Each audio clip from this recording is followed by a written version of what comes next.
ماہ سیام کا یہ متبرک مہینہ اپنی برکتوں اور فضیلتوں کو سمیٹے اپنے اختتام کی اور بڑھ رہا ہے۔ ایسے میں آج الوداع الوداع ماہ رمضان کی صداؤں کے ساتھ فرزندان توحید نے جمعۃ الوداع کا تجھ کو احتشام کے ساتھ اہتمام کیا۔ نیکیوں کے اس موسم بہار کے پرنور لمحات کو غنیمت جان کر لوگ عبادت و ریاضت اور توبہ استغفار میں محو رہے۔ عالم اسلام کے دیگر حصوں کے ساتھ ساتھ وادی کشمیر کی مساجد، خانقاہوں، زیارت گاہوں اور امام بارگاہوں میں جمعۃ الوداع کے بڑے بڑے اجتماعات منعقد ہوئے۔ ادھر وادی کشمیر میں جمعۃ الوداع کی سب سے بڑی تقریب درگاہ حضرت میں منعقد ہوئی، جہاں طول عرض سے آئے ہوئے فرزندان توحید کی ایک کثیر تعداد نے نماز جمعہ ادا کی۔ وہی اس وقت رکعت امیز مناظر بھی دیکھے گئے جب لوگ رو رو کر اپنے گناہوں کی مغفرت کے لیے دعائیں مانگ رہے تھے۔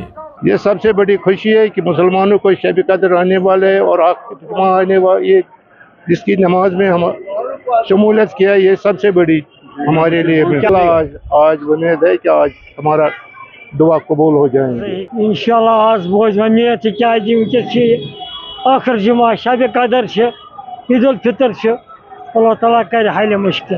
اس موقع پر علماء اور ائمہ مساجد نے جمعۃ الوداع کی اہمیت اور فضیلت بیان کی، جبکہ عالم اسلام اور خاص کر جموں و کشمیر کی امن و آشتی، ترقی اور خوشحالی کے لیے خصوصی دعائیں مانگی گئیں۔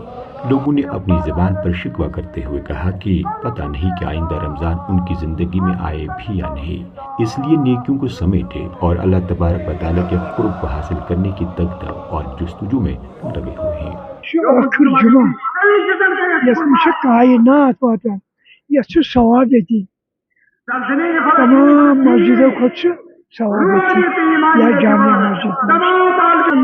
بس خدا مگر مغفرت خدم چانہ محمدس کر یاری، سارے مسلمانوں کر یاری، کافر سن شر نش، ظالم سن شر نش۔ اللہ تعالیٰ من خاص دعا اس کت کر کہ یہ اس کت رت گژھِ، یہ اس کت جان گژھِ، ہر کت دعا قبول گژھان سہ بس آج ییٚلہِ نہٕ آز دعا قبول گژھِ پتہ کر گژھِ تیٚلہِ۔ جمعۃ الوداع کے اسی طرح کے بڑے اور عظیم الشان اجتماعات جناب صاحب سورہ، آثار شریف شہری کلاش پورہ، شیخ حمزہ مخدوم رحمۃ اللہ علیہ، دستگیر صاحب خانیات، نقشبند صاحب خواجہ بازار اور خانقاہی محلہ سری نگر کے علاوہ دیگر اضلاع کی مساجد اور خانقاہوں میں بھی منعقد ہوئے۔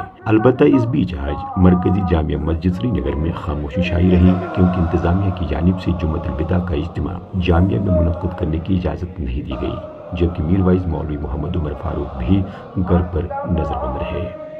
سری نگر سے ETV بھارت کے لیے پرویز الدین کی خصوصی رپورٹ۔